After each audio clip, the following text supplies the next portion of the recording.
ආයු කියලා කියන්නේ ඒ තරම් හොඳ ෆිල්ම් එකක් නෙවෙයි. සජිත මෙතන හිටපු මෙන්න මේ කමර්ෂල් එක මතකද? එතකොට මැලිබන් රියල් චොක්ලට් ක්‍රීම් මේ ඇඩ් එක මතකද? මේ ඇඩ් එක විතරක් නෙවෙයි. එතකොට නින්ජා ස්ට්‍රයික් මෙන්න මේ කමර්ෂල් එක මතකද? එතකොට රයිඩ් කමර්ෂල් එක. ඊට පස්සේ අපේ හනාදෝනේ ඉන්න Uber Eats මේ කමර්ෂල් එක.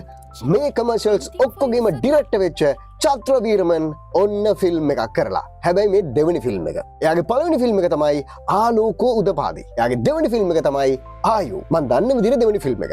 ඉතින් මේ ෆිල්ම් එක ගැන තමයි අද මම කතා කරන්න සූදානම් වෙන්නේ. මේ ෆිල්ම් එක මම බැලුවේ හරියටම කිව්වොත් 2019 හරි 20 හරි බොහොම අපූර්ව ෆිල්ම් එකක්. අලුත් නිලියක් කිව්වොත් හරියටම හරි. හැබැයි ඉන්න ප්‍රධාන නළුවා ඒත් එක්කම උප ප්‍රධාන නළුවන් අපි දන්න කියන ඉතාම සුපිරි නළුවෝ. ජගත් මනුවරණ ඉන්නවා, අෂාන් ඩයස් ඉන්නවා, ඒත් එක්කම ප්‍රධාන නිලි විදියට සැන්ඩ්‍රා මැක් ඉන්නවා. ඇය ක්ෂේත්‍රයට අලුත් මම දන්න විදිහට මම දැකලා නැහැ. ඇයව පළවෙනි වතාවට මම ෆිල්ම් එකකින් දැක්කේ ඒකෙදි තමයි. තව පුංචි දෝනි කෙනෙක් ඉන්නවා. හැබැයි ඊට අමතරව තවත් සුපිරි නළුවෝ සෙට් එකක් ඉන්නවා. කවුද මේක ඉන්නේ? මාල්ලි ෆොන්සේකා, කෙනාරා බීරතුංග කියන්නේ මං හිතන්නේ පුංචි දරුවා වෙන්න ඕනේ. සමන්ලි ෆොන්සේකා, ප්‍රියන්ත සිරිකුමාර සුපිරිදු පරිදි, නලින් ලුසේනා. ඔයාලා හැමෝම දන්නවා නලින් ලුසේනාව. ඒත් එක්කම උදාරා බේසුන්දර, ඒත් එක්කම තුමිදු දොඩන් තැන්න, ඒත් එක්කම කසුනි කාවින්දි. ඔයාලා හිතනවා ඇති මේ ෆිල්ම් එකේ මේ නම් සෙට් එක දැක්කාම අම්මට සිරි පිස්සු හැදෙන ෆිල්ම් එකක් කියලා. ඔව් පිස්සු හැදෙන ෆිල්ම් එකක් තමයි. මේක ඇත්තටම ආදරය ගැන, ලව් ගැන වෙන විදිහකට දැකපු ෆිල්ම් එකක් කිව්වොත් හරියටම හරි. ඒ කියන්නේ කමර්ෂල් ලුක් එකක් තියෙන, කමර්ෂල් පැහැයක් තියෙන මාර ග්ලැමරස් නමුත් ලව් වල වෙන තැනක් කතා කරන ෆිල්ම් එකක් කිව්වොත් හරියටම හරි. මම මේ චත්‍රවීරමන් අඳුනලා දෙද්දි ඇයි මේ අර දිගට හරහාට කමර්ෂල්ස් ගැන කිව්වේ? ඔයාලට මතකයි නේද සජිත ඇන්තනි හිටපු ආපිකෝ කමර්ෂල් එක අර උඩින් ජම්ප් එකක් එහෙම දාලා යන කමර්ෂල් එක මතකද? ඒකේ කෑල්ලක් බල්ලා ඉන්නකෝ. ඒ පේනව නේද? ඊට පස්සේ ප්‍රිට්ස්බරි රොකෝවා කමර්ෂල් එක මතකද? මෙන්න මේ කමර්ෂල් එක. මන්ට මුලදීම මම කිව්වනේ ඒ මුකුත් ඕනේ නැහැ. මේ කමර්ෂල් එක මං හිතන්නේ ලොකු පොඩි අපේ හැමෝගෙම කමර්ෂල් එකක් බවට පත් වුණා. මැලිබන් රියල් චොක්ලට් ක්‍රීම් මෙන්න මේ කමර්ෂල් එක.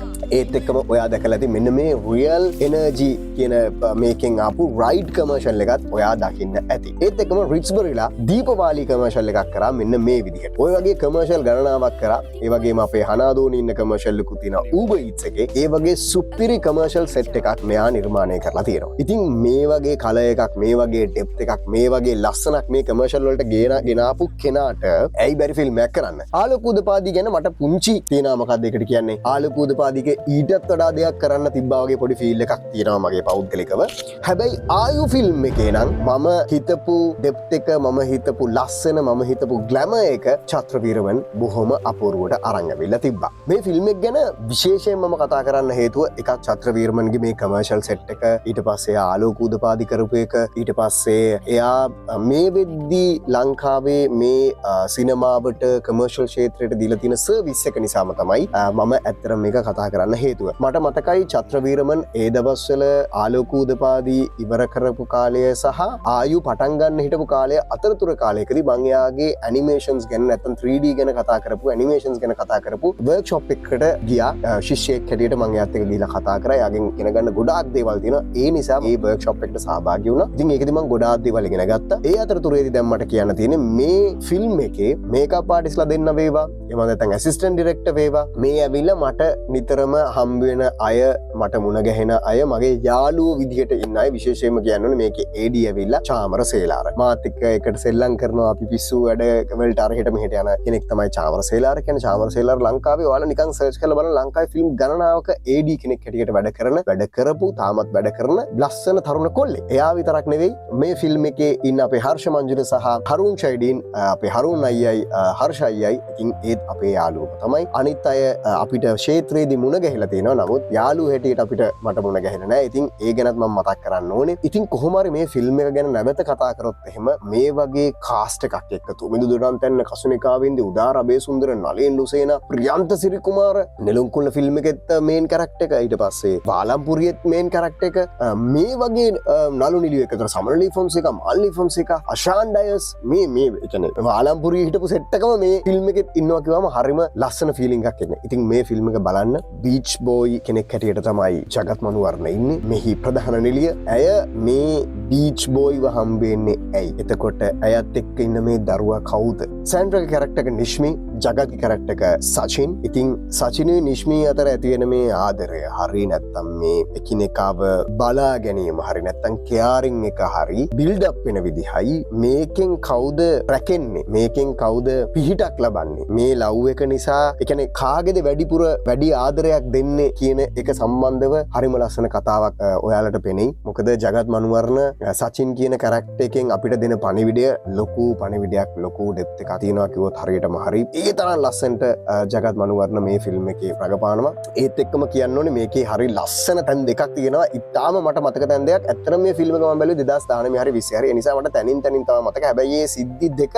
මට ඉතාම හොඳින් මතකයි. නලින් ලුසියනත් එක්ක රණ්ඩුවක් යනවා. ඒ රණ්ඩුව මට මාරම වැදිච්ච තැනක්. ඒකේ තිබ්බ ඩයලොග් ටික යාලා කියාගත්ත ටික, ඒ කියාගත්ත දේවල් අපේ ජීවිතේ, ඒ කියන්නේ දැන් ඒ ඇවිල්ලා බීච් බෝයිලා වුණාට දැනටත් අපේ ජීවිතේ අපි එක එක ග්‍රේඩ් වල ඉන්නවා නම් අපේ ලයිෆ් එකේ, ඒ කියන්නේ අපි මහත්තුරු හැටියට ඉන්නවද, අපි ඒ කියන්නේ අපිට හොඳ සල්ලිකාරු හැටියට ඉන්නවද, හැබැයි එක එක මට්ටම් වලදී අපි ඒ නලින් ලුසියන සහ ජගත් මනුවර්ණ වගේ හැසිරලා තියෙනවා නේද කියලා ඔයාට අනිවාර්යයෙන්ම මේ ෆිල්ම් එක බලද්දි මතක් වෙයි. ඒක බීච් බෝයිලා දෙන්නෙක්ට සීමා වෙච්ච ඝට්ටනයක් හෝ ගැටලුවක් නෙවෙයි කියන එකත් මතක තියාගන්න. ඔයාගේ ලයිෆ් එකට ඇප්ලයි කරලා බලන්න. ඊට පස්සේ මේ ගැහැණියට කොයිතරම් ආදරයක්, කොයිතරම් රැකවරණයක්, කොයිතරම් පීඩනයක් යාගේ රිලීස් වෙනවද ජගත් මනුවර්ණ හින්දා නැත්නම් සචින් හින්දා. අවසානයේ මේ කිසිම අරමුණක් නැති, කිසිම ටාගට් එකක් නැති බීච් එකට එන ගෙස් කෙනෙක්ට සපෝට් කරලා ගෙස් කෙනෙක් එක්ක ඉඳලා කාලය ගත කරන මේ බීච් බොයිට මොනවද අවසානයේ ලැබෙන්නේ? මේක තමයි මේ ෆිල්ම් එක ඇතුලේ තියෙන ලස්සනම කතාව. ඒ කියන්නේ කාගේ ප්‍රෙෂරයකද වැඩිපුර පිට වෙන්නේ, කාටද හීල් එක ලැබෙන්නේ, කාවද හීල් වෙන්නේ කියන කතාව ඇහුවොත් මේක ඇත්තටම වෙන්න තැනක පොසිෂන් වෙන කතාවක් කිව්වොත් හරි. ෆිල්ම් එක බලලා එද්දි ඔයාගේ උගුර බැරැන්ඩි වෙලා තියෙයි. ෆිල්ම් එක බලලා එළියට එද්දි ඔයාගේ ඇස්වල කඳුළු තියෙයි. මේක බොළඳ කතාවක්ම නෙවෙයි. මේක හරිම ලස්සන ඩෙප්ත් එකක් තියෙන කතාවක්. මේක බොළඳ කතාවක් කියන තැනකට එන්නේ නැහැ. හැබැයි ඔයා අනිවාර්යයෙන්ම මේ ෆිල්ම් එක බලලා එළියට එද්දි ඔයා ගොඩාක් දේවල් හිතමින් එනවා කියන එක නම් ෂුවර් ඇන්ඩ් ෂොට්. ඉතින් හරිම ලස්සන ෂොට්ස් තියෙන හරිම ග්ලැමරස් ෆිල්ම් එකක්. මේකේ මියුසිකුත් හරිම වෙනස්. හරිම වෙනස් තැනක පොසිෂන් වෙලා තියෙන්නේ. ඒ නිසා මම ඔයාලට කියන්නේ මේ ෆිල්ම් එක අනිවාර්යයෙන්ම බලන්න. බැලුවොත් ඔයාලට ගොඩාක් දේවල් ඉගෙන ගන්න පුළුවන්. ලංකාවේ සිනමා ක්ෂේත්‍රය ගැන, ඒ වගේම ලව් ගැන, ඊට පස්සේ හීල් වෙන එක ගැන, ෂෙයාරින් ගැන, පරිත්‍යාගය ගැන ගොඩාක් දේවල් ඔයාලට මේ ආයු ෆිල්ම් එකෙන් ඉගෙන ගන්න පුළුවන් කිව්වොත් හරියටම හරි. මේ ආයු කියන නම ඇයි චත්‍ර දැම්මේ කියලා මම තාමත් දන්නේ නැහැ. මේකේ රයිටර්ස්ලා 3 දෙනෙක් ඉන්නවා. මම දන්න විදිහට ස්ක්‍රීන් ප්ලේ එකට දෙන්නෙක් ඉන්නවා. රයිටර් කෙනෙක් ඉන්නවා. රයිටර් මම හිතන්නේ චත්‍රගේ තාත්තා. එක්කම ශක්ති වීරසිංහ සහ චත්‍ර තමයි මේකේ ස්ක්‍රීන් ප්ලේ එක හදලා තියෙන්නේ. ඉතින් මේ ෆිල්ම් එක අනිවාර්යෙන් බලන්න. ඔයාට ගොඩාක් දේවල් ඔයාගේ ලයිෆ් එකට ගන්න පුළුවන්. මේ වීඩියෝ එක බලලා ඔයා ඉන්ස්පයර් වෙලා නම් ෆිල්ම් එක බලන්න. ඒක තමයි මට ඕන කරන්නේ. මොකද ලංකාවේ චිත්‍රපටි දැන් එන්න ලස්සන වෙනවා. ඒ ලස්සන ලෝකෙට තවත් එකතු වෙච්ච ලස්සන ෆිල්ම් එකක් තමයි ආයු කියන්නේ. මම කවදාවත් ෆිල්ම් එකක් හොඳ නැත්තම් ඒකට රිවිව් එකක් දෙන්නේ නැහැ. හැබැයි ෆිල්ම් එකක් හොඳ නැත්තම් මම ඒක හොඳ නැහැ කියලා රිවිව් කරන්න බලාපොරොත්තු වෙනවා ඉස්සරහට. මේ ෆිල්ම් එක ඉතාම හොඳ ෆිල්ම් එකක් කියලා මම නැවත කියනවා. චත්‍රගේ මේ ෆිල්ම් එක හොඳද නැද්ද කියලා බලලා කමෙන්ට් එකක් අනිවාර්යෙන් දාන්න.